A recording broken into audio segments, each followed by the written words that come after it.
Didn't see you guys there. You just so happened to catch me in my awesome Corvette that we haven't shot a video on in a while. So there's been some major updates. Why don't we just go ahead and get right into it?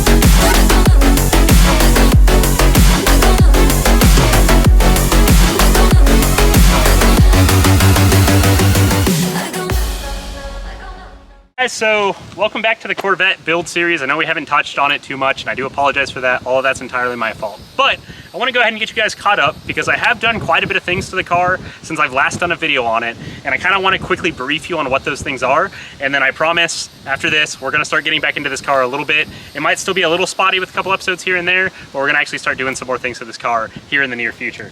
Biggest thing, obviously, is the windshield. We finally got the windshield replaced. It is awesome.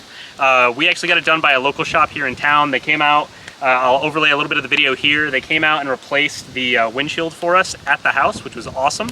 And they provided the best deal on it. These windshields, if you guys know anything about Corvettes, they're a little expensive to replace. And actually this trim around here was the most expensive part. That was about 380 bucks just for the trim itself, which is more than expensive than the windshield by itself. Other than that, I also have put on these awesome new wheels. I've actually always wanted to run these Kansai wheels on my S2000, and since we sold the S2000 and did the Legends car, I decided to actually throw these on the Corvette, and I love it. I was a little bit concerned about actually doing the bronze on the blue, but after talking to a couple of my buddies, Zach included, everyone talked me into it, thought it was a great idea, so we actually pulled the trigger, went with the bronze wheels, and I love it. I'm so glad I did it. I think it looks amazing. The next big thing we really need to do to the car is obviously clean it, polish it, because this paint is too beautiful to leave like this, and I'm not gonna lie, I've had it like this the past 7 months that I've been driving it. Haven't washed it once. Next major thing we've done is the OMP seat along with the AMT Motorsport seat rails. That's what gets this seat nice and low, and so it actually has a very, very nice seating position now that I really love. It is statically set, so it isn't necessarily great for anybody that's much shorter than me because they're not reaching the pedals and they're in a really awkward seating position, but for me, I absolutely love it.